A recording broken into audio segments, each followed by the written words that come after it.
বাংলাদেশের জন্মে রাজনীতিবিদ, ছাত্র সংগঠন, যুব সংগঠন, শ্রমিক সংগঠন বা পাকিস্তান আন্দোলন সর্বস্তরের মানুষ যেমন যুক্ত ছিল, কিন্তু সাংবাদিকরা ছিল।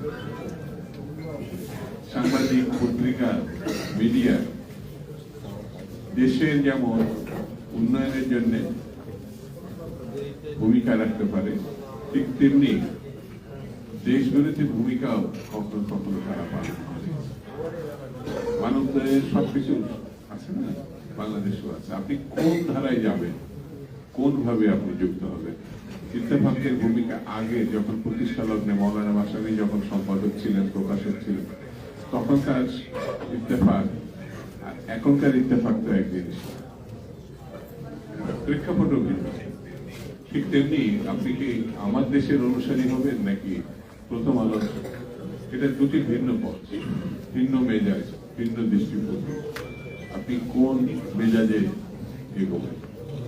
এই দেশেই এই প্রেস ক্লাবের সামনে একসময় শেখ মুজিবুর রহমান যখন সকল পত্রিকা 4টি বাজে বন্ধ করে দিয়েছিল, তখন কিন্তু সাংবাদিকরা প্রতিবাদ স্বরূপ এই প্রেস ক্লাবের সামনে জুতো পালিশের কাজ দিয়েছে।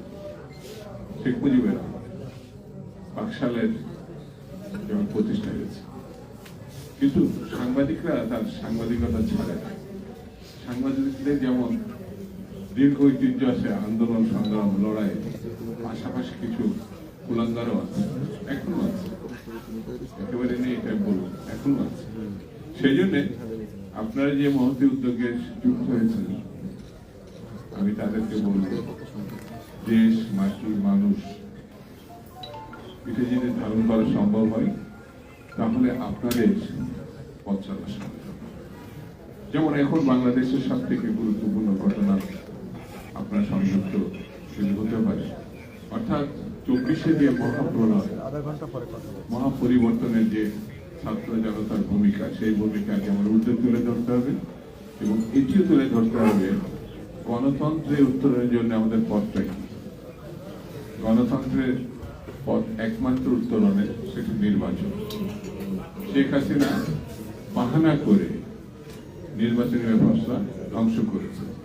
তথাকথিত নির্বাচন, সেখানে প্রশাসক ছিল, মানে পুলিশ ছিল, টিএনও ছিল, ডিসি ছিল, মানে নির্বাচন কমিশন ছিল, আওয়ামী লীগের লোকের মিলেমিশে এই ভয়ঙ্কর ঘটনাটাকে দেশের সামনে, জাতির সামনে আমাদেরকে ছোট করেছে। নির্বাচন তো হয়নি, কিন্তু নির্বাচনের নামে এটা চালিয়ে দিয়েছে। একমাত্র সাংবাদিকরাই সেটা তাদের অবস্থান থেকে যতটুকু প্রকাশ করেছে, যতটুকু পেরেছে, তারাই কিন্তু জাতির সামনে, দেশের সামনে, বিশ্বের সামনে তুলে ধরেছে।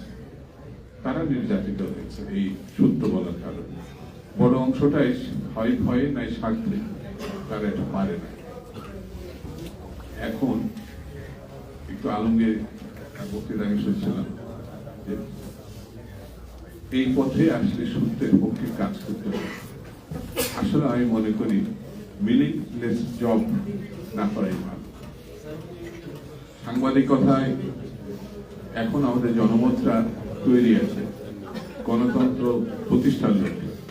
বিএনপির মতো দল এখন তৈরি আছে, বিএনপি সহ ছোট বড় যেসব দলগুলো আন্দোলনের শরীক হয়েছিল তারাও আছে।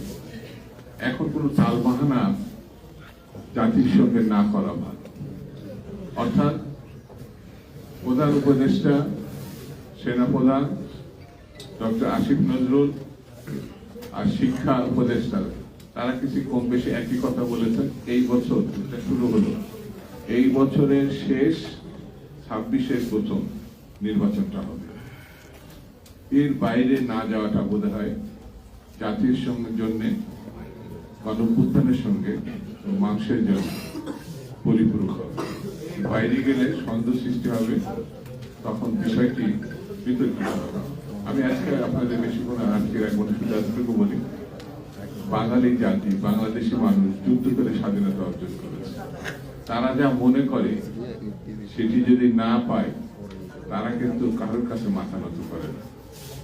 এমন একটা জাতি, এই জাতির সঙ্গে প্রতারণা করে শেখ মুজিব ডেকে নাই, শেখ হাসিনার থেকে নাই।